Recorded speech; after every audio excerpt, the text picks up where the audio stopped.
গণভবন জয় করেছি, এবার জাতীয় সংসদকে আমরা জয় করব।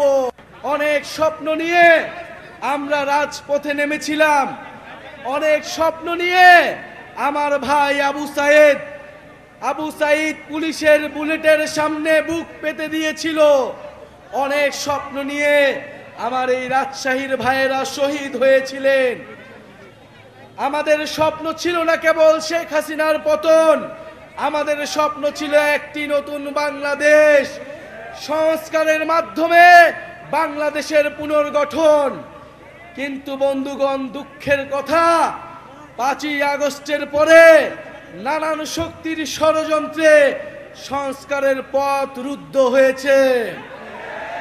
বন্ধুগণ, আমরা স্বীকার করে নিচ্ছি আমাদের ভুল হয়েছিল, আমাদেরও সীমাবদ্ধতা ছিল, কিন্তু আজকে আমরা আপনাদের সামনে শপথবদ্ধ, এই ভুল আমরা আর করব না, আমরা আর সুযোগ দিব না।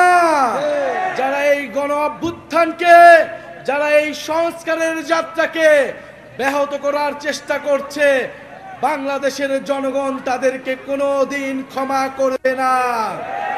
প্রিয় বন্ধুগণ, 5ই আগস্ট 2024-এ আমাদের লক্ষ্য ছিল ফ্যাসিবাদের পতন, এবার আমাদের লক্ষ্য হচ্ছে বাংলাদেশের পুনর্গঠন।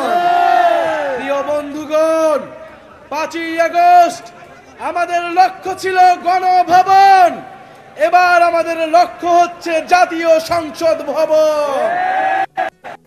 গণভবন জয় করেছি, এবার জাতীয় সংসদকে আমরা জয় করব। ইনশাআল্লাহ জাতীয় সংসদে তরুণদের অভূতপূর্ব বিজয় উদযাপিত হবে সামনের নির্বাচনে। কিন্তু তার আগে কথা আছে, নির্বাচনের আগে অবশ্যই সংস্কারের সুরাহা হতে হবে, বিচারের সুরাহা হতে হবে। গণহত্যাকারী খুনি হাসিনার বিচার আমরা দেখতে চাই, সংস্কার দেখতে চাই এবং নতুন সংবিধান দেখতে চাই। এই প্রজন্ম বাংলাদেশের জনগণের কাছে প্রতিশ্রুতি নিচ্ছে যে একটি নতুন গণতান্ত্রিক সংবিধান এই দেশের মানুষকে উপহার দিবে, যেই সংবিধান বাংলাদেশের মানুষের অধিকার নিশ্চিত করবে, যেই সংবিধান ইনসাফ নিশ্চিত করবে। প্রিয় বন্ধুগণ, স্বৈরতন্ত্র এবং পরিবারতন্ত্রের অবসান ঘটাতে হবে এই বাংলাদেশ থেকে।